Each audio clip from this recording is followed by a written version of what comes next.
a máa gbàràdá. Mo ṣe fídíò yẹn lánàá, ẹ jẹ́ kí volume mi wá lọlẹ̀ 7 minute video torí àwọn àṣírí tó wà ń bẹ̀. Àbí from the starting wọ́n gbọ́ voice mi, ibi tá a ti ń sọ̀rọ̀ àṣírí yẹn wọn ò jẹ́ gbọ́ voice mi mọ́. Ẹ wá máa wá gbọ́. A kì í torí gbígbó pajá, a kì í torí kíkà kápá àgbò, ẹnì kan ò ní torí wéwèé kò búkọ o. Ẹ wo bí lénìí lọ́la àti ní gbogbo ọjọ́ ayé gbogbo, ayé ò ní mú mi lọ lágbára lọ́wọ́ Elédùmarè. Ohun tí mò ń sọ fún yín ni wípé wọn a máa gbàrà ẹni dá, ọkọ a máa gbàrà ìyàwó dá, àwọn olórí ìjọ a máa gbàrà àwọn ọmọ ìjọ wọn dá.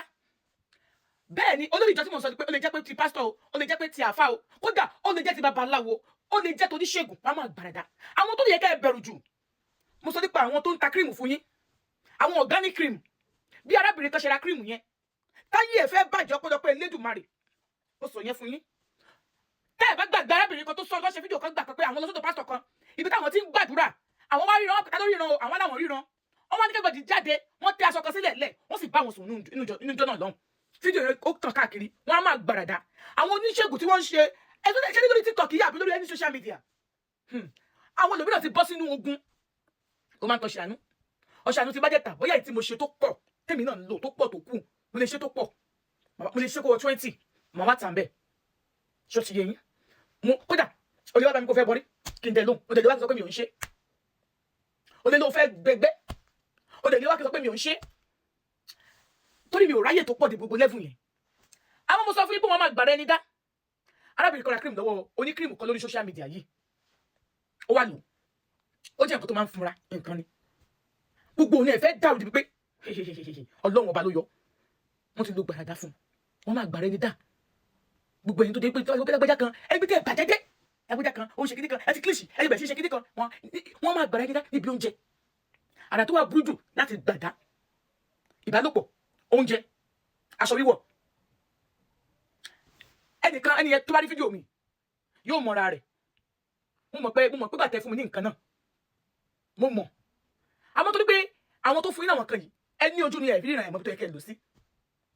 Ọ̀dọ́ mo dáríjì yín, mo dáríjì yín torí pé wọ́n gbé fún yín ni. So èmi sọ fún yín, mo ti lọ gbé ilé rí. Èmi kọ́ ni mo gba ilé yẹn, wọ́n bá mi lọ gba ilé yẹn. Kò pé ọ̀sẹ̀ kan tí mo wọnú ilé yẹn. Bàbá tó ní sọ pé ṣé èmi mo fẹ́ gbé bẹ̀? Bàbá yẹn bẹ̀rẹ̀ sí disturb mi pàwọn fẹ́ máa fẹ́ mi. Wọ́n ti gbọ́ nǹkan táwọn lè gbà nǹkan táwọn fẹ́ lónìí yẹn. Mind you, mi ò accept. Ìjì ló gbé, owó mi ò tí ì tàn. Yàrá mi gangan, ìjì dẹ̀ gbé, ó dẹ̀ gbé, ó ká wáyà, ó ká. Báàlẹ̀ ló nílé mi o. I don't want to talk much about it. Ní ìyànà pàjá, mi ní sọ jù bẹ́ẹ̀ lọ.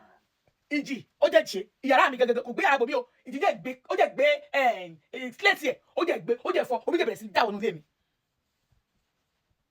Èmi kọ́ mo lọ gbalé yẹn. Ó dẹ̀ pé Mr. Taiwo ló bá mi lọ gbalé yẹn. Mo ti rántí, èmi kọ́ mo lọ gbalé yẹn. Mr. Taiwo mo fún lówó, mo ní agent mo introduce sí agent mi, èmi ò ráyè torí iṣẹ́ mi gbà náà. Ọ̀rọ̀ tí mo sọ fún yín, ọ̀rọ̀ bí i 2008 àbí 2010. Wo bí báyìí, wọ́n á máa gbàràdá. Mo tó máa tó sọ story kan fún yín. Níbi ẹni tí tó báyà ní ẹ promise mi ilé kan kan. Mi tí màá rí. Nígbà náà. Wọ́n dẹ̀ ṣe kíní kan, nígbà tá dé hotel. Ìgbà tí wọ́n ti don sọ̀rọ̀ tí pé wọ́n fún mi ní oṣù gbẹ. Normal now. Ẹ máa lo condom o. Ẹni náà ní ilé iṣẹ́ ní Amadia Deni, mo sì máa sọ story yẹn tó máa tán. Ẹ wo bí báyìí, mo ní rárá mi ò lè gbà àfi kó lo condom. Wọ́n náà wò lè lo condom.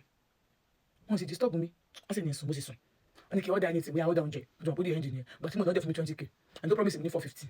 Lọ́dún náà lọ ní 2010, 2011, 12 yẹn. Ó di àdìdé, èmi young, sweet, small babe.